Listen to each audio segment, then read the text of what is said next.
शासन से प्राप्त निर्देशों के क्रम में 25 मई से 10 जून तक 15 दिवस का एक अभियान जनपद बरेली में हम लोगों के द्वारा चलाया जा रहा है, जिसमें जो बांग्लादेशी या रोहिंग्या अवैध रूप से अगर कहीं रह रहे हैं तो उनका चिन्हीकरण कराया जाना, उनका सत्यापन कराया जाना और उनका डिपोर्टेशन कराया जाना, ये कार्रवाई सम्मिलित है। इसमें पूर्व में भी एमएचए की गाइडलाइंस प्राप्त हो चुकी हैं। उन्हीं गाइडलाइंस के क्रम में हम लोग इस पूरी प्रक्रिया को कर रहे हैं। कुल 58 टीमें बनाई गई हैं। 29 थाना क्षेत्रों में 2-2 टीमें हैं, जिनके द्वारा सुबह और रात के टाइम पे जाके ऐसे क्षेत्रों में जहां बाहर के लोगों को रहने की या तो संभावना है या कोई उनके पास इस तरह की इंटेलिजेंस इनपुट है या सूचना है, वहां जाके वो लोग वेरीफाई करते हैं, लोगों से बातचीत करते हैं, उनसे पूछते हैं कि वो कहाँ के रहने वाले हैं और फिर उस एड्रेस का जहाँ का वो बताते हैं उसका सत्यापन कराया जाता है। अभी तक इन टीमों ने कल लगभग 85 पॉइंट्स पे इस तरह के लोगों की चेकिंग की है और उसमें लगभग 750 लोगों को चेक किया गया, जिनसे बातचीत की गई और 45 लोग ऐसे थे जो संदिग्ध पाए गए और उनका सत्यापन हमारे द्वारा कराया जा रहा है। ये 45 लोग ज़्यादातर ऐसे हैं जिन्होंने बताया कि वो अन्य प्रदेशों के रहने वाले हैं।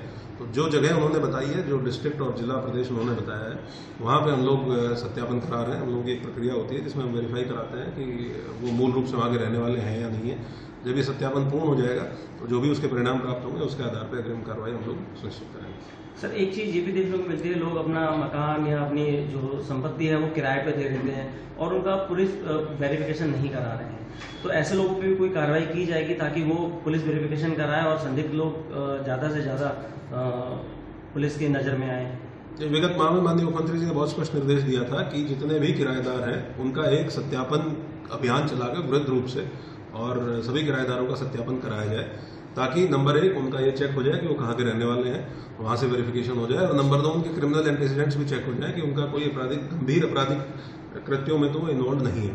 तो इसको हम लोगों ने 1 मई से ही संपूर्ण जनपद में किराएदारी के सत्यापन के संबंध में निर्देश दिए थे। इसके 2 तरीके हैं। ऑफलाइन तरीके से भी कोई अगर अप्लाई करना चाहता है तो मेरे कार्यालय में आकर अप्लाई कर सकता है, किराएदार भी सत्यापन करा सकता है और मकान मालिक भी सत्यापन करा सकता है अपने किराएदार का।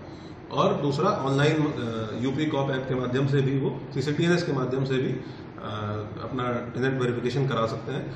वो लगातार लोगों के द्वारा कराया भी जा रहा है और उसमें अगर किसी का कोई क्रिमिनल बैकग्राउंड होता है या कोई गंभीर ऐसी प्रतिकूल बात होती है जो LIU की भी जानकारी में हो तो हम लोग मकान मालिक को भी बताते हैं उसके बारे में, और जो व्यक्ति है जिसने किराए में मकान लिया है उसके विरुद्ध भी विधिक कार्रवाई सुनिश्चित की जाए।